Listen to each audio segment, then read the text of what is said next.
everyone. Good afternoon. Where are we going? We're going to hospital. Yeah, we will go for check-up for Mama and baby Nicole. Tara.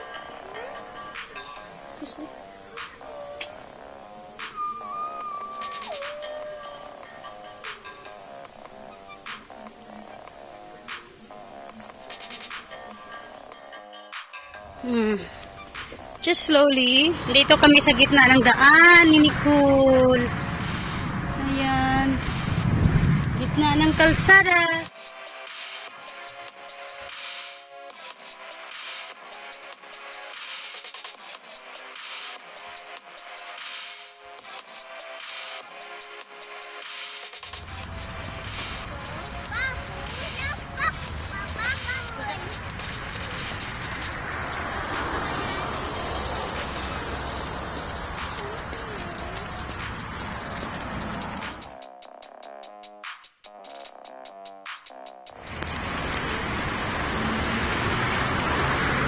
Very good. We are here in front of the Jesus, the church.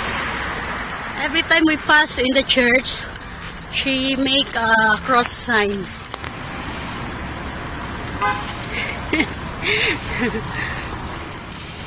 Cute. Doggy.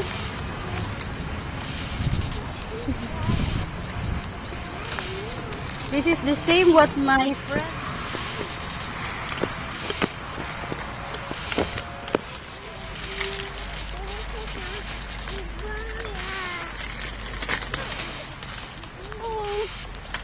Drive safe, you don't have license. Our appointment 8:45. It's okay, early. Because the next patient 8:30, if not, they will accommodate us. We are here in the hospital. Is this hospital or polyclinic? Polyclinic. So, I hope everything okay for the result.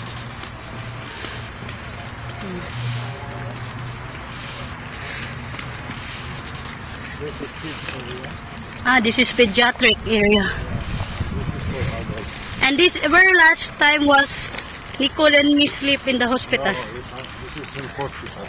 This is main hospital. General hospital last time. This one, it's just a polyclinic but big. So, Here all have.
Ayan. X-ray na ko bigay niya. До 1,1 миллиметра. Матка. Все, в коридорчике ожидайте. Матка шаровидной формы. Шаровидной формы. 55,2. 55,2. На 48,3. На 49,7. Контур четкий, ровный. Структура миометрия однородная. Варикозное расширение вен-мозги. Диаметр максимального расширения до 1,8 мм. Эндометрия. Эндометрия.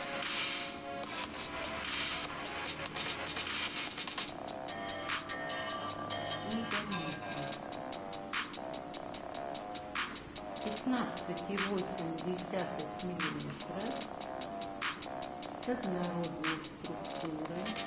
Полость матки не деформирована, не расширена, с наличием в ней анахогенного включения, средний внутренний диаметр которого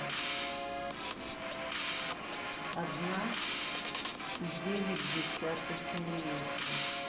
Средний внутренний диаметр которого 1,9 мм. Как известно,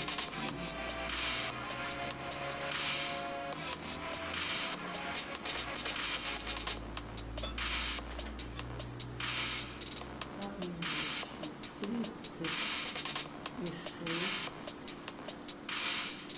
на 18 ноль. Четким, ровным, смешанным, неоднородным, с фолликулами до 10, диаметр максимального 4,8.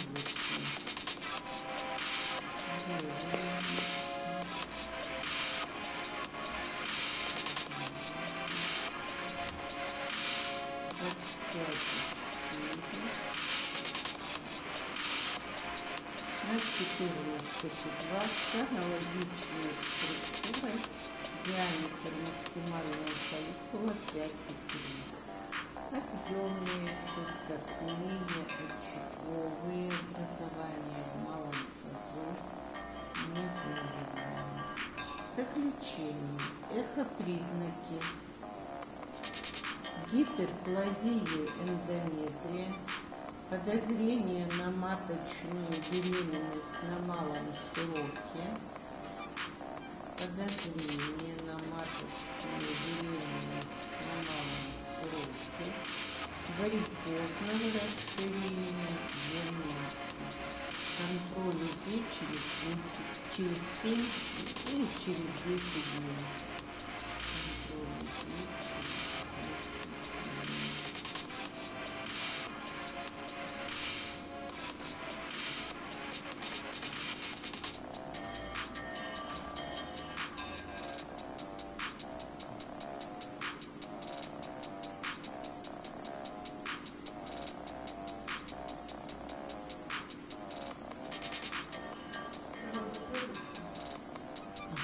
Цирроза цервикса, гиперплазия эндометрия, подозрение на маточную беременность на малом сроке, варикозное расширение вен. Tapos na kami sa hospital. Doon yung bahay namin, bagong bahay namin din. Come, let's go underground. You will go work underground bridge kami. There's the bottom. This one? Yeah. Why? No.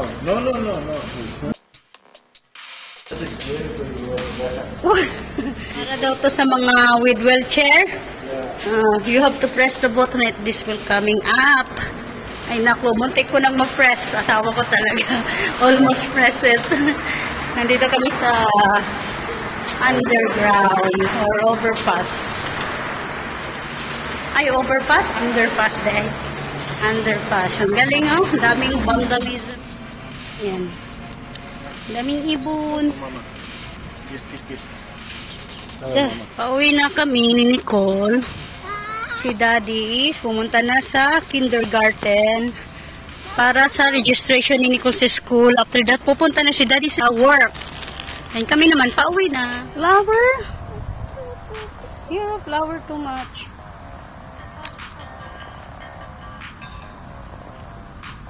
What? You get a flower? Oh, but it's already dead. Ganda ng hair ni Maldita. Yeah, ganda ng hair. Tara. Nasabit kami sa playground. Hindi muna nakadiretsyong bahay. Hindi ito playground na tapat ng bahay namin. Sa kabila to. Sa tapat ito ng church. Ayan. Ayaw umuwi pa ni baby. Kaya pinagbigyan ko na lang muna. Na dito lang muna kami sa playground. Pang kids talaga to eh. Pang toddlers na ano, playground. Kaya tuwang-tuwa si Nicole. Doon kasi sa harap ng bahay namin, yung ngayon is pang malaki na. Ayan.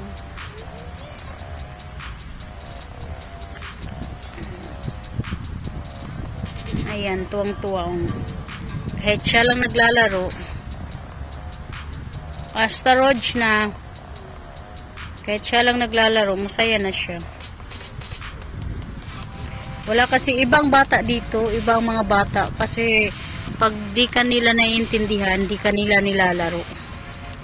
Unlike sa Pilipinas, maintindihan ka man nila o hindi, nakikipaglaro sila at saka trying hard sila na kausapin ka talaga. Dito, wala silang pakialam. Iba mga bata dito. Tapos pag English ang salita mo, sasabihin na, shh, sasabihin agad nila Amerika daw. Hindi lang naman Amerika nagsasalita ng English. Iba ang mindset ng mga bata dito.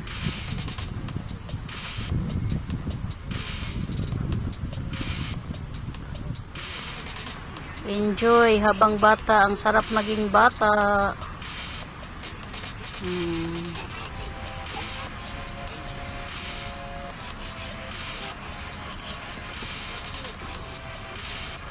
Halipong na siya. Careful.